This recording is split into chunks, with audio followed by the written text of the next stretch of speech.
Hello everybody, it's Philip from MIU1405 and this is our prototype application week. We're going to go ahead and talk about our main application and what it looks like. So I wasn't able to get everything I wanted done this time around due to work constraints, but I did the best I could and I hope everybody likes it. So here's our main splash screen. On our splash screen we have our login button and our forgot. Let's go ahead and click on forgot. It pops up a nice little alert for us telling what our username and password is. The great thing is in the live version of the application, when I would actually export that out for a customer, it would go to a website. For right now, let's go ahead and click login and log in incorrectly. And we'll go ahead and get an alert saying that's incorrect. And let's go ahead and log in and leave something blank. And we'll get an alert saying, hey, you can't leave it blank. So let's go ahead and log in correctly. And the cool thing is they're taken directly to our animal settings. And we can also see that we do have our game settings screen here as well. Let's take a look at our animals. It is on a scroll screen, so if it was a smaller device, we'd be able to scroll up and down as well. Let's go ahead and click on Elwood here, and as soon as we update on Elwood, it doesn't matter what we type. As soon as we do this, it updates. So let's say Elwood is in the forest. As I type, as you can see there, it says updated. The instant that I type, it saves. And we can verify that by clicking on back.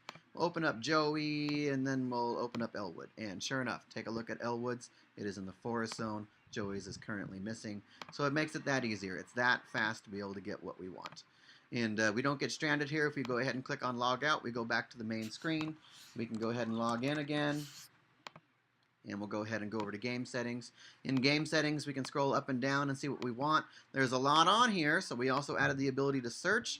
The default search is on the zone. So if we wanted to search for anything that had O in it or ON in it, we get a pond, OR. We get the forest, the stores, the doctor's office, and the grocery stores. Well, what happens if we don't want to see Mr. Owl's store anymore? Well, the cool thing is we can go ahead and come down to it. Let's say Mr. Owl Store. We can go ahead and swipe it off and delete it. We'll get rid of the valley as well. And the next time we try to look at it, filter by zone, for example, valley, you can see it's not there.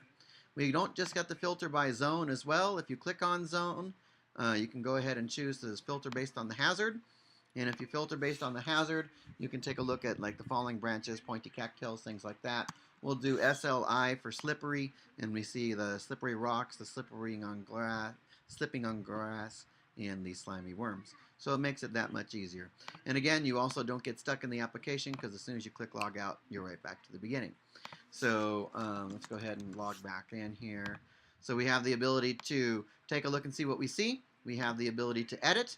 We have the ability to delete on our settings. And what's really cool is these are individual tab groups that are separated out in their own context. So it's really quick and easy to use.